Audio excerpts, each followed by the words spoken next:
Hello everybody, and today I'd like to make a quick video about the Lifestream Gaming's tournament, which was a lot of fun. Thanks for Lifestream Gaming, Bastid, and the other guys for hosting it.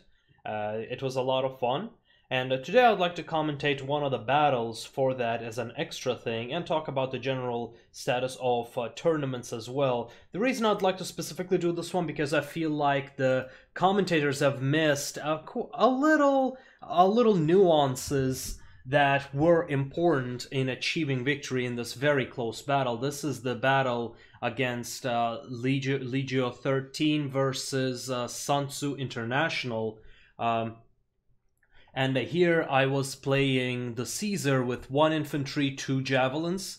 It might be difficult to see here, but right now I'm dodging artillery over here. This is directly from the stream, and here we are using our strategy for rushing because we know our opponent has got elephants and artillery. As such, we expected them to camp, and so they did. And first things first, we were pushing the tower in order to be able to get vision in the swamps where we were expecting majority of the forces were. So here we are dodging the artillery, and Dark Dust gets hit by the artillery. I get hit by the artillery later on, right here. So for now there isn't much of a visible stuff, but the important part is that the buffs are not very visible within the tournament, because they are very subtle and their effects kind of appear when you fight, when you're fighting against another unit. It's a lot like Vengeance, but Vengeance is just such a strong buff that you definitely see it. You can see it if you pay attention, while the Caesar's buffs, Hasdrubal buffs, are a little more subtle, but they're definitely effective, as we are going to see. So here in this battle, I picked this one because I feel like this was the most tournament, the most competitive kind of battle there was, as well as because the commentators have missed a few things. So here we knew the battle was going to take place in the swamps, so we entered the swamps waiting for them to come back. Echo and Jojo are facing one another on the northern side of the swamp. The archers have got hit pretty badly and they're being charged by the cavalry. Red Duke intercepts, but Dark Dust loses a lot of his health.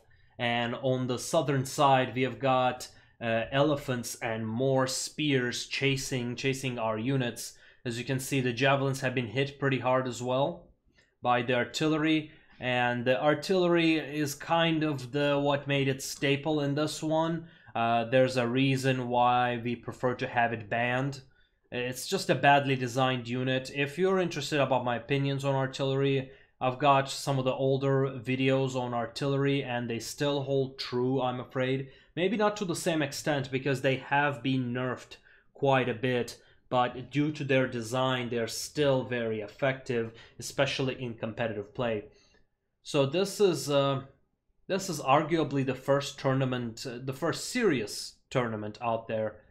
It was the Arena Open tournament, but yeah, right now we see the elephants just stomping on those spears and archers and cavalry finishing off those archers.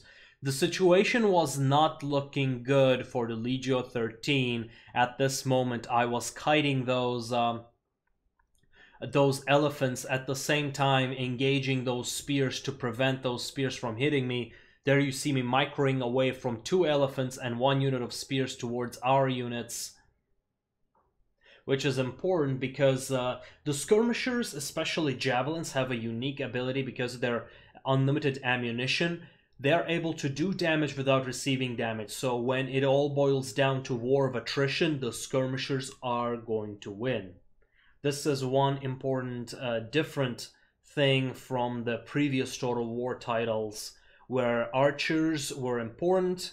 They can still do a lot of damage, they can definitely pay off, but they do not have a potentially infinite payoff.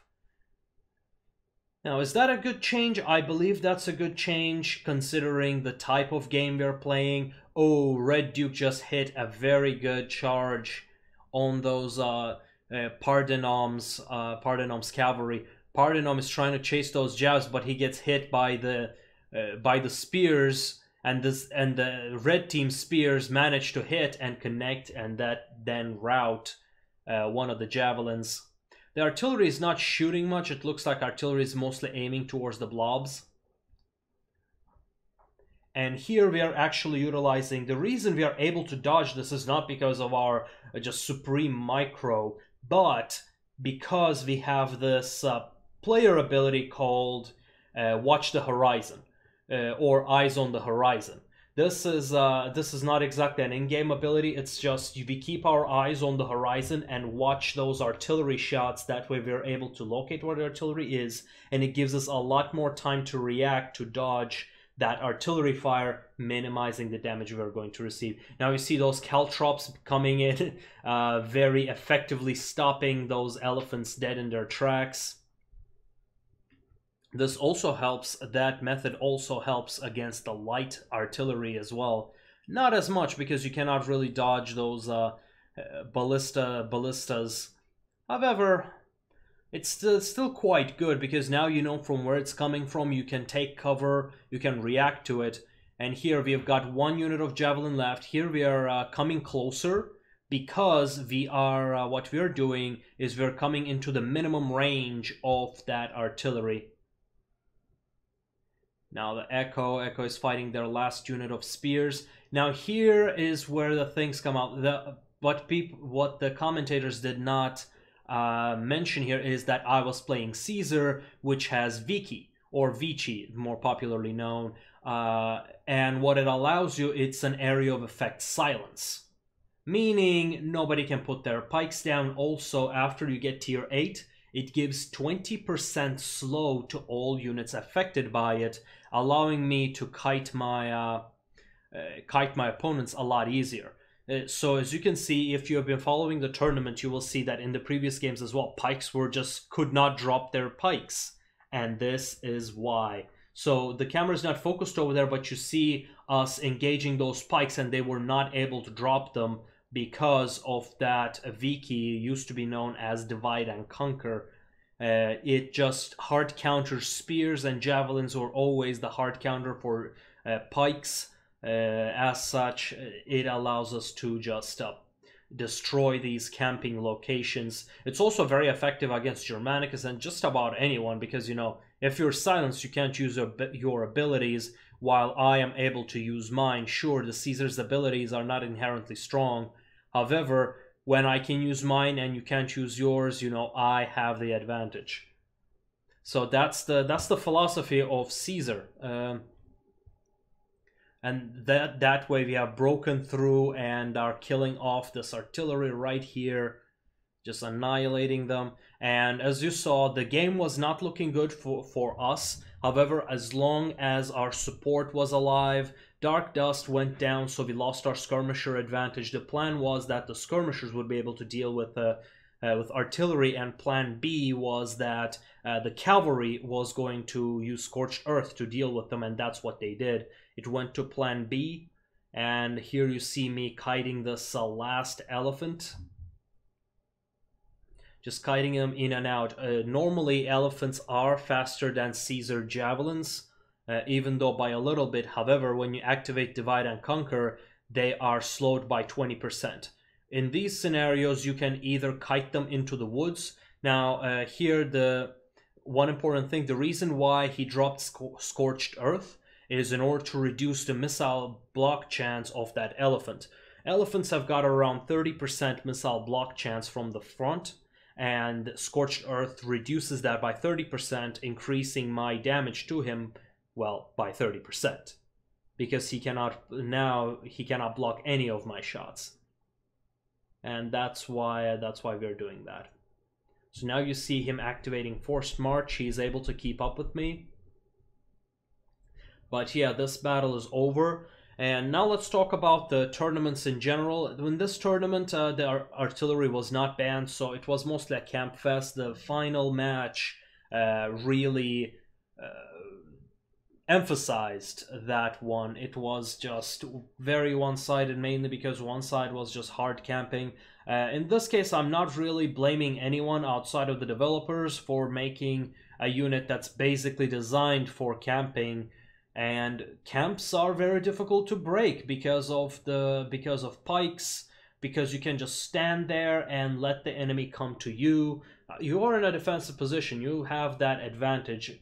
Defense always has that advantage, while offense has that element of surprise. However, there isn't much you can be surprised on if you have all of your flanks covered. You know, let's be realistic, and that's precisely what happened in this tournament. I'm happy that it happened early on, so that from now on the artillery will at least be regulated when it comes to that. Maybe in the future they're gonna change that. We heard in the patch 3 they're going to overhaul how artillery works. I hope they will take my advice and hopefully just remove the bloody thing, but that's off the point. And so that's what I have to say. The winners, they have played very well. They're certainly very good players, and they deserve, well, arguably deserve to win. I'm not gonna get much into that, and but I still think they played very good. Sure, they have camped, but they camped very, very well. So they knew what they were doing. They were very good players, and congratulations to them. I think I heard that they have won the other tournament as well that we did not participate in. I believe Soulwing tournament. So congratulations to them over there. Let's hope it doesn't go to their heads, and we'll see you next time.